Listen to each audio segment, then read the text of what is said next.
Shalom, kita bertemu kembali pada Sabda Minggu yang pada saat ini saya masih membahas tema besar yaitu True Godliness. Yaitu suatu tema yang membahas bagaimana kita bertumbuh kepada apa yang dimaksudkan Tuhan menjadi manusia ilahi. Dan bagaimana sesungguhnya manusia ilahi yang sesungguhnya itu. Nah, saya sudah membahas 4 kali topik ini dan belum selesai.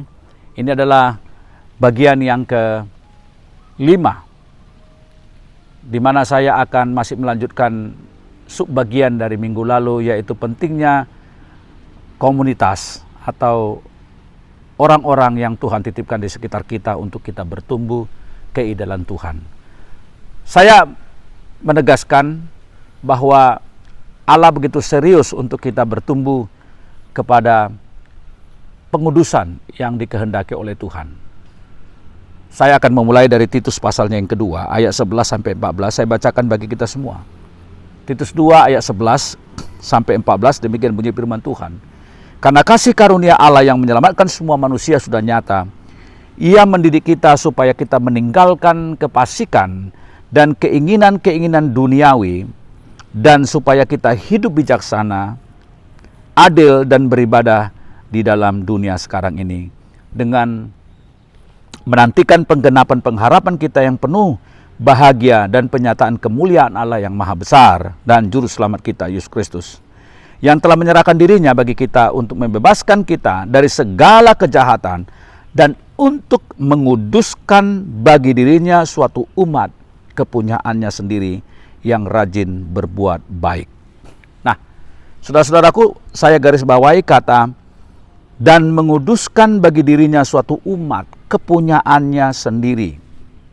Nah, artinya Tuhan menaruh perhatian serius terhadap follow up atau tindak lanjut dari penebusan Dia di dalam Yesus Kristus, yaitu pengudusan kita. Saudara-saudara, pada saat ini kita akan bersama-sama melihat bagaimana Tuhan menitipkan kepada kita orang-orang di sekitar kita untuk menolong kita bertumbuh. Nah, salah satunya adalah persekutuan atau fellowship. Menjadi faktor yang sangat penting dalam proses pendewasaan karakter kita kepada manusia ilahi. Jadi, saudara-saudara, kita harus menemukan tempat atau fellowship itu. Inilah pentingnya kita memiliki dua hal. Yang pertama adalah gereja di mana kita bergabung menjadi bagian dari umat percaya yang kita bisa mendapatkan persemaian dan juga nurturing atau memberi kepada kita makanan rohani atau perkara-perkara yang baik untuk menolong kita bertumbuh menjadi manusia ilahi. Saudara-saudara, para peneliti dalam apa yang disebut sebagai dinamika komunitas atau dynamic of community, rata-rata mereka setuju bahwa salah satu faktor untuk membangun sebuah sense of community adalah perlunya ada pemercik, istilahnya ya, spark of friendship, yaitu suatu pertemanan yang bisa memercikkan atau menimbulkan apa yang disebut dengan sense of community. Nah, pada saat hari ini saya ingin menjelaskan tentang sense of community ini tengah-tengah kita, karena seperti saya katakan tadi, komunitas itu sangat penting sekali untuk menolong kita membangun sebuah manusia ilahi. Dan kalau kita melihat ada dalam Alkitab, maka sedikitnya ada 2 konsep yang terkait dengan komunitas friendship ini atau community of friendship ini. Yang pertama, untuk memiliki teman atau untuk memiliki persahabatan, untuk memiliki sahabat, kita harus terlebih dahulu menjadi sahabat. Dalam Alkitab sangat menonjol tema tentang persahabatan ini. Dalam bahasa Ibrani disebutkan yaitu rea. Rea itu artinya persahabatan, pertemanan. Dan banyak sekali Alkitab menyinggung tentang pertemanan sejati ini yang saya temukan begitu banyak tersebar ayat-ayat tentang hal ini. Hanya beberapa saja yang saya kutip, yaitu bagaimana sahabat sejati itu adalah seorang yang bermurah hati, Amsal 19 ayat 6. Dalam hal ini juga yang dimaksudkan bermurah hati dalam hal bertutur dan juga murni dalam hatinya, Amsal 22 ayat 11. Atau juga seorang yang bersedia menyisihkan waktunya untuk bisa bersama-sama dengan kita satu sama lain, Zakaria 3 ayat 10. Juga seorang pribadi yang mau rela kadang-kadang mengemban tanggung jawab personalnya kita, Ulangan 19 ayat 5. Juga Mazmur 55 ayat 13-14, yaitu seorang sahabat yang menjadi teman kita curhat satu sama lain, tetapi yang bisa memegang rahasia. Lalu Amsal 27 ayat 9, yaitu yang memberi nasihat. Amsal 27 ayat 17 yang mempertajam karakter moral. Lalu kemudian Amsal 27 ayat 6 yang mengizinkan dia mengetahui dosa kita, tetapi untuk maksud menopang kita dan mendoakan kita. Nah, ini menarik sekali ya. To let our friend know about our sin ya. Jadi ketika kita berdosa ya, ada tempat di mana kita memiliki komunitas atau teman di mana kita bisa bercerita tentang keresahan kita terhadap dosa itu dan bagaimana dia berdoa untuk kita, menolong kita keluar dari sana. Juga seorang yang mendemonstrasikan loyalitasnya kepada orang tersebut. Dan 2 Samuel 16 ayat 17, yaitu seorang yang menunjukkan keberpihakan saat teman kita mengalami oposisi atau perlawanan dari orang lain. Dan banyak lagi yang disebutkan oleh firman Tuhan tentang friendship itu yang bisa menolong kita untuk keep our track ya, and life ya, track kita dan kehidupan kita di dalam perjalanan kita bersama-sama dengan Allah.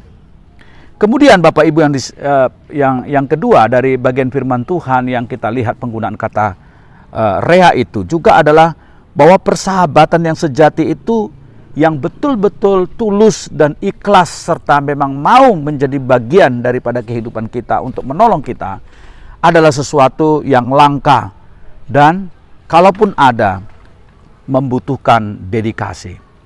Saudara-saudara, apakah Anda memiliki orang-orang di mana Anda bisa membagikan atau mendedikasikan waktu Anda dan dengan ketulusan Anda menjadi bagian dari kehidupan orang itu untuk menolong orang itu bertumbuh? Kalau kita mengatakan mentoring, seringkali mentoring itu berbicara tentang ada yang dimentor, ada yang dimenti. Tetapi jikalau kita berbicara tentang friendship atau persahabatan spiritual yang di dalam konteks ini, maka itu adalah posisi bisa yang equal, di mana kita menjadi bagian yang penting untuk menolong orang tersebut, dan dia juga bisa menjadi bagian yang penting untuk menolong kita bertumbuh mengenal kebenaran. Nah, menarik dikatakan Amsal 16 ayat 24, dikatakan begini, ada teman yang mendatangkan celaka, tetapi ada juga sahabat yang karib daripada saudara. Ya, memang kadang-kadang kita temukan ada teman yang justru mencelakakan. Tapi ada sahabat yang memang jauh lebih menolong, jauh lebih karib, dan jauh lebih berguna bagi pertumbuhan iman kita ketimbang saudara kita sendiri. Ini benar, Amsal mengatakan seperti itu. Ya. Nah, ini dia memberikan gagasan tentang persahabatan itu secara baik. Ya. Nah, kunci untuk memupuk dan mempertahankan sebuah persahabatan sejati adalah kemauan untuk mengerjakan persahabatan itu atau friendship itu, dan bagaimana kita loyal kepada teman kita. Dan kalau kita lihat di dalam perjanjian baru, Yesus itu disebutkan menjadi sahabat orang berdosa. Apa maknanya? Bahkan dalam konteks tertentu Yesus berkata, janganlah engkau panggil aku tidak manggil kamu lagi hamba, tapi sahabat. Di situ ada makna yang sangat penting sekali bagaimana Yesus memperagakan sebuah ketulusan menolong sahabat-sahabatnya untuk hidup sesuai dengan apa yang dikehendaki Bapa. Dan Yesus menjadi sahabat orang berdosa, artinya dia mengidentifikasikan dirinya di dalam kehidupan yang bisa sharing kepada orang tersebut, sehingga orang tersebut bisa bertumbuh di dalam kehendak Tuhan. Dia tidak merasa dirinya risih begitu dia bersahabat dengan para pemungut cukai, pelacur, dan orang-orang yang ada di dalam garis sosial yang rendah. Dengan hanya menjadi sahabat, Yesus bisa menunjukkan kepada mereka tentang apa artinya seseorang yang bersedia mendampingi di dalam kondisi mereka yang sangat vulnerable atau sangat rentan, sangat tidak terpandang dan sangat stres dan bahkan mungkin tidak dianggap oleh masyarakat. Saudara-saudara, dengan demikian orang tersebut bisa naik dan bertumbuh sesuai dengan rencana Tuhan. Di dalam kehidupan kita pun waktu kita bicara true godliness, sekali lagi Allah menempatkan kita, sahabat-sahabat, teman-teman kita yang seyogianya kita juga menjadi bagian dari kehidupan orang tersebut yang bisa menolong dan satu sama lain bertumbuh di dalam kehendak Tuhan. Ya. Saya dalam hidup ini ada teman-teman walaupun sebagian sudah almarhum, ya, tapi saya pernah menemukan seorang sahabat, dia sudah almarhum beberapa tahun yang lalu, yang dimana kami bisa saling mengingatkan, saling mendoakan, dan saling memberikan juga kritik dan masukan-masukan. Dan saya menemukan bahwa sahabat-sahabat itu adalah orang yang sangat tulus untuk bersama-sama dengan dia bisa mengenali rencana Tuhan, bahkan bisa sharing apa yang menjadi keresahan masing-masing daripada kita. Saudara, sekarang saya masuk poin yang berikutnya ketika kita bicara tentang tempat daripada persahabatan dan juga komunitas di dalam menolong kita bertumbuh sebagaimana Tuhan kehendaki. Maka saya ingin berbicara tentang faktor-faktor praktis di dalam membangun komunitas. Saudara, tadi saya mengatakan pentingnya untuk memiliki sense of community. Kadang-kadang kita melihat gereja begitu besar di kota Jakarta, Bandung, Surabaya, Medan, ya, dan mungkin di tempat-tempat yang lain, Makassar, atau di tempat-tempat kota-kota besar lainnya di Indonesia ini, ya, mereka besar secara jumlah, tetapi tidak ada sense of community di antara mereka.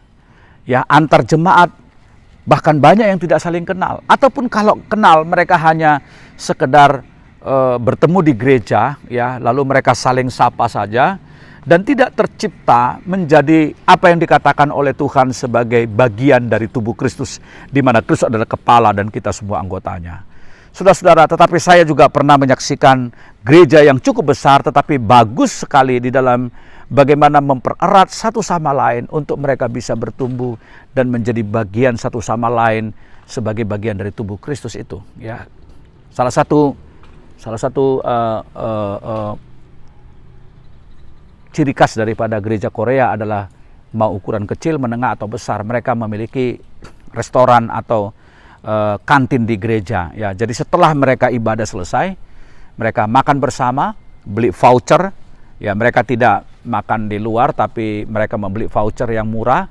Makanannya tidak terlalu wah, tetapi cukup, ya. Dan ketika ibadah selesai, mereka pergi ke kantin dan disitulah mereka makan bersama dan disitu terciptalah fellowship. Dan karena tiap minggu demikian, maka mereka menjadi suatu komunitas yang begitu baik bertumbuh, ya. Saya juga memperhatikan gereja-gereja kecil di Indonesia, ada beberapa yang memiliki sense of community yang begitu kuat, ya. Dan ini penting sekali ketimbang memperhatikan gereja yang hanya besar secara jumlah, tetapi mereka tidak memiliki sense of community di antara mereka. Saudara, seorang peneliti bernama Sarason pada tahun 1974, dia ahli dinamika komunitas, mendefinisikan apa itu sense of community. atau dalam bahasa Indonesia sense of community agak susah ya, rasa komunitas ya, atau jadi adanya sebuah perasaan memiliki gitu ya, sense of community. Nah, dia mengatakan begini, bahwa definisi sense of community adalah persepsi kesamaan atau similarity kepada orang lain, sebuah saling ketergantungan yang diakui oleh orang lain, suatu kemauan untuk mempertahankan saling ketergantungan ini dengan memberikan atau melakukan bagi orang lain apa yang seseorang harapkan dari mereka, dan perasaan bahwa seseorang itu merupakan suatu bagian dari sebuah struktur yang dapat diandalkan dan stabil. Nah, saudara, ada lagi ahli yang bernama Macmillan dan Chavis mendefinisikan sense of community itu adalah begini: sebuah perasaan bahwa para anggota dari komunitas itu memiliki rasa memiliki, sense of belonging. Suatu perasaan bahwa di antara anggota mereka saling merasa bahwa semuanya penting. Dan bagi kelompok dan sebuah iman yang dibagikan, ya, share faith, sehingga kebutuhan kelompok akan terpenuhi melalui komitmen satu sama lain. Nah, itulah sense of community. Ya. Maka lebih lanjut, Macmillan dan Chavis mengidentifikasi dari definisi itu ada 5 faktor utama yang berkontribusi bagi sebuah sense of community yang kuat. Saya ulang sekali lagi, ada 5 faktor utama yang berkontribusi bagi sebuah sense of community yang kuat. Yang pertama, adanya sense of belonging kepada sebuah komunitas. Apakah orang-orang di gereja Anda itu memiliki sense of belonging kepada komunitas dia? Satu kali saya mengalami mobil saya macet, ya, dan artinya mogok ya di daerah Jakarta Utara. Kemudian itu sudah malam ya, sudah malam. Saya tahu bengkel tidak ada, dan karena itu saya mencoba untuk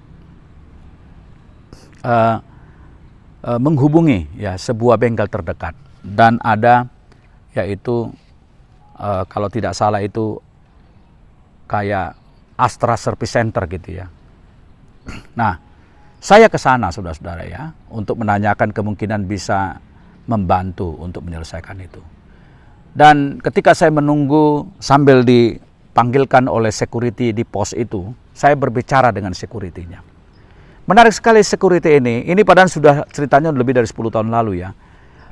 Security-nya itu waktu berbicara dengan saya, dia bukan hanya bertindak sebagai security, tapi dia menceritakan tentang pekerjaannya yang ada di tempat itu. Dan dia selalu memakai kami, dan divisi-divisi yang ada di dalam diceritakan ya bahwa kami ini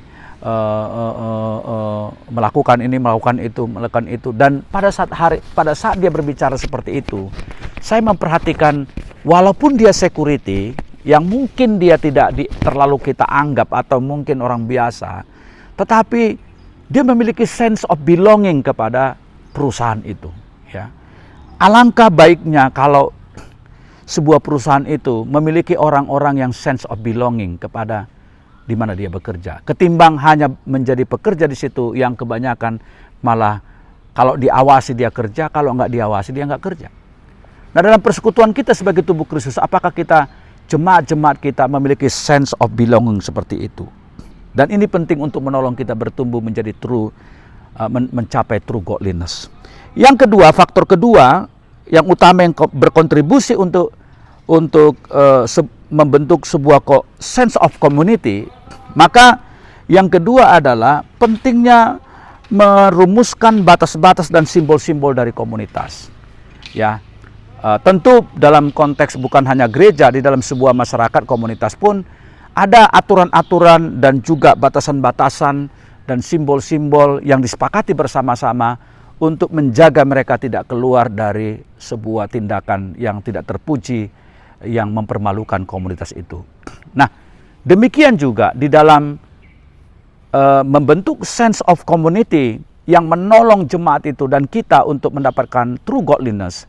Kita membutuhkan semacam rumusan atau batas-batas apa yang bisa kita sepakati di dalam komunitas kita yang menolong kita bertumbuh.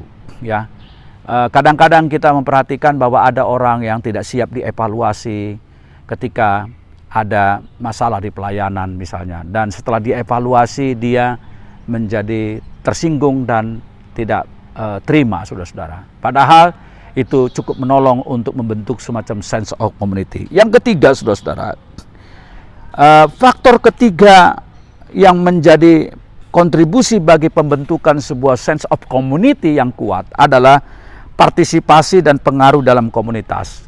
Tanpa masing-masing anggota tubuh Kristus berpartisipasi dan memberikan dengan sukarela pengaruhnya atau kontribusinya di dalam komunitas itu, maka tidak mungkin terbentuk sense of community. Kita tidak bisa berharap hanya hamba-hamba Tuhan yang membentuk semacam sense of community di tengah-tengah kita.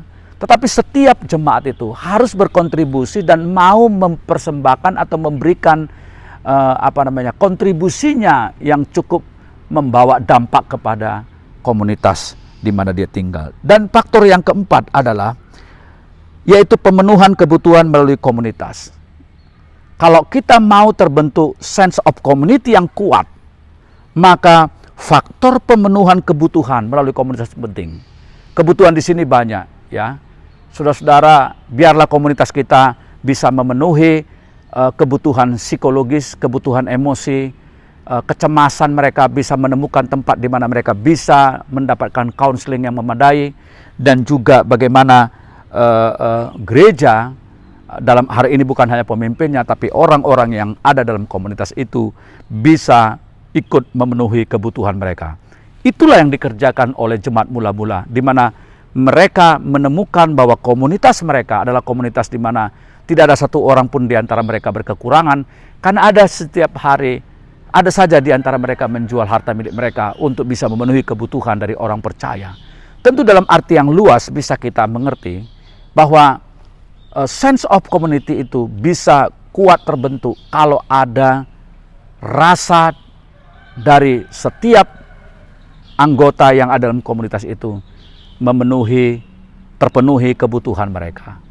Nah, dalam hal ini tentu tidak orang-orang itu saja yang harus melayani, tetapi jika ada kebetulan pas orang-orang tertentu mengalami suatu masalah, maka dia yang kuat, dia yang kebetulan memiliki semacam kesempatan dan juga digerakkan Tuhan untuk menolong, hendaklah ia menolong.